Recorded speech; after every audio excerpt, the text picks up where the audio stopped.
কাঁচা আম দিয়ে এইভাবে একবার আমসত্ত্বর রেসিপি বাড়িতে বানিয়ে দেখতে পারেন, যা সারা বছর সংরক্ষণ করেও রাখা যাবে আর খেতে তো ভীষণ ভালো হয়। কোনো রকম ঝামেলারও প্রয়োজন পড়ে না, আর বানানো এতটাই সহজ যে কেউ বানিয়ে নিতে পারবেন। আমসত্ত্বটা দেখেই বোঝা যাচ্ছে কতটা সুন্দরভাবে রেডি হয়েছে। তো চলুন দারুণ স্বাদের আমসত্ত্ব বাড়িতে বানানো শুরু করা যাক।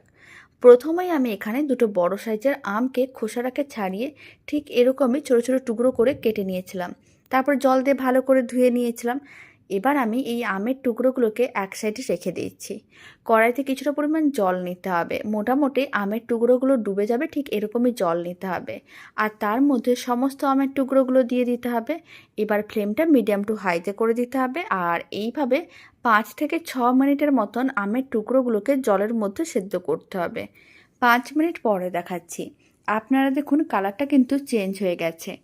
এখন আমের টুকরোগুলোকে এইভাবে একটু হাতা দিয়েও ম্যাশ করে নিতে পারেন, আর না হলে একটা ম্যাশার নিয়ে ভালো করে ম্যাশ করে নিতে পারেন। আর এখন ফ্লেমটা অফ করে দিচ্ছি। তারপর সমস্ত আমের টুকরোগুলোকে ভালো করে ম্যাশ করে নিতে হবে, যাতে কোনো রকমের টুকরো না থাকে, আর সমস্ত কিছু মিশ্রণটা যাতে একেবারেই মসৃণ হয়। প্রায় 3 থেকে 4 মিনিট সমস্ত কিছু ভালো করে ম্যাশ করে নিয়েছিলাম। মিশ্রণটা আপনারা দেখুন অনেকটাই মসৃণ হয়ে গেছে। এবার এরকম একটা ছাঁকনি নিতে হবে, তার মধ্যে কিছুটা করে মিশ্রণ দিয়ে দিতে হবে, আর একটা হাতা নিতে হবে। হাতাটা দিয়ে এইভাবে কিন্তু একটু নাড়াচাড়া করতে হবে, যাতে মিশ্রণটা এইভাবে আলাদা হয়ে যায়, আর যদি কিছু টুকরো থাকে সেটা কিন্তু ছাঁকনির ওপরে থেকে যাবে। তাহলে মিশ্রণটা একেবারেই মসৃণ হবে। এতে আমসত্ত্বটা দেখতে অনেক বেশি ভালো লাগবে আর খেতেও ভালো লাগবে। পুরো মিশ্রণটাই একইভাবে ছাঁকনির সাহায্যে ছেঁকে নিতে হবে। আর তার মধ্যে দিতে হবে মেজারিং কাপের 1 কাপের মতন চিনি। এখানে আমি 500 গ্রামের মতন আম নিয়েছিলাম, তাই আমি এখানে 250 গ্রামের মতন চিনি দিলাম। খুব ভালো করে চিনিটাও মিশিয়ে নিতে হবে। চিনি মিশিয়ে নেওয়ার প্রায় 2 মিনিট এইভাবে রেখে দিতে হবে, যাতে চিনিগুলো মেল্ট হয়ে যায়। যখন চিনিগুলো মেল্ট হয়ে যাবে, তারপরে মিশ্রণটাকে কড়াইয়ের মধ্যে দিয়ে দিতে হবে। আর মিডিয়াম টু হাই ফ্লেমে এইভাবে 7 থেকে 8 মিনিটের মতন নাড়াচাড়া করতে হবে, যতক্ষণ না মিশ্রণটা ঘন হচ্ছে আর কালারটা চেঞ্জ হচ্ছে, আর মিশ্রণটা একটু আঠা আঠা হচ্ছে। এই সময় আমি অল্প একটু ফুড কালার দিয়ে দেবো, গ্রিন ফুড কালার খুবই অল্প দিতে হবে। এতে আমসত্ত্বের কালারটা খুবই ভালো আসবে। তবে এটা একেবারেই অপশনাল, আপনারা চাইলে দিতেও পারেন, নাও দিতে পারেন। খুব ভালো করে ফুড কালারটা মিশিয়ে 6 থেকে 7 মিনিট মিডিয়াম টু হাই ফ্লেমে আমসত্ত্বের মিশ্রণটাকে রান্না করতে হবে। প্রায় 7 মিনিট আমি মিডিয়াম টু হাই ফ্লেমে রান্না করে নিয়েছিলাম।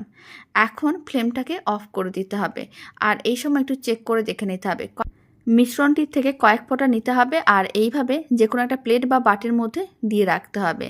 আর এইভাবে মিশ্রণটা একটু চেক করে দেখতে হবে, যদি এইভাবে ফোঁটা ফোঁটা হয়ে ওপর থেকে পড়ে, তার বুঝে নিতে হবে মিশ্রণটা একেবারেই রেডি।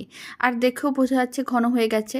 আপনারা দেখুন মিশ্রণটা যে দিয়েছিলাম সেটা কিন্তু অন্য কোনো দিকে যাচ্ছে না, এক জায়গায় আটকে আছে, তার বুঝে নিতে হবে মিশ্রণ একেবারেই রেডি হয়ে গেছে।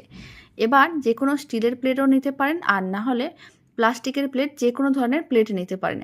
অল্প করে একটু তেল ব্রাশ করে নিতে হবে, তাহলে আমসত্ত্বগুলো খুব সহজেই আলাদা হয়ে যাবে। এইভাবে অল্প করে একটু তেল ব্রাশ করে নেওয়ার পরে কিছুটা করে মিশ্রণ এইভাবে গরম অবস্থায় দিয়ে দিতে হবে। তারপরে ভালো করে চারিদিকে ছড়িয়ে দিতে হবে। আর গরম অবস্থায় মিশ্রণটাকে ভালো করে ছড়াতে হবে, কারণ ঠান্ডা হয়ে গেলে জমাট বেঁধে যেতে পারে। তাই গরম অবস্থায় এইভাবে ভালো করে ছড়িয়ে নিতে হবে, আর 1 দিনের মতন রোদে রেখে দিতে হবে।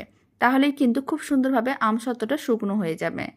একইভাবে আমি কয়েকটা প্লেটের মধ্যেও দিয়ে দিচ্ছি। আর মিশ্রণটাকে গরম অবস্থায় ভালো করে ছড়িয়ে নিতে হবে। আর এইভাবে ছড়িয়ে নেওয়ার পরে রোদের মধ্যে রেখে দিতে হবে। 1 দিন ভালো করে রোদ লাগার পরে তারপরেই কিন্তু আমসত্ত্বটাকে ঠিক এরকমই লম্বা লম্বা করে কেটে নিতে হবে। এখন কিন্তু আমি আপনাদের 1 দিন পরে দেখাচ্ছি। আপনারা দেখুন শুকনো হবার পরে আমসত্ত্বটা ঠিক এরকমই দেখতে হয়ে গেছে। তারপরে এরকম একটা হাতা নিতে হবে, হাতার সাহায্যে আমসত্ত্বটাকে ঠিক এরকমই আলাদা করে নিতে হবে।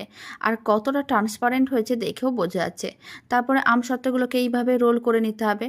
আমি আপনাদের এরকমই রোল করা আমসত্ত্বও দেখাচ্ছি, আর চৌকো পিসে কেটে নেওয়াও আমসত্ত্ব দেখাবো। আর সেই আমসত্ত্বটাকে একটু মোটা করেই বানিয়েছিলাম। সমস্ত আমসত্ত্বটাকে ঠিক এইভাবে লম্বা করে কেটে নিতে হবে, তারপরে কিন্তু রোল করে নিতে হবে। এখন আমি আমসত্ত্বগুলোকে এরকমই রোল করে নিচ্ছি, তারপরে একসঙ্গে দেখাচ্ছি। আর একটা প্লেটের মধ্যে আমি মিশ্রণটা একটু মোটা করে দিয়েছিলাম, সেই প্লেটটা এবার একটু চেক করে দেখব। সেই প্লেটের আমসত্ত্বটাও শুকনো হয়ে গেছে। এখন সেই আমসত্ত্বটা যেহেতু মোটা, তাই রোল করা যাবে না। এইভাবে চৌকো করে কেটে নিতে হবে, প্রথমে লম্বা করে, তারপরে লম্বা অংশগুলোকে চৌকো পিসে কেটে নিতে হবে। আপনারা চাইলে এইভাবেও আমসত্ত্ব রেডি করতে পারেন, নাহলে রোল করে করেও আমসত্ত্ব রেডি করতে পারেন।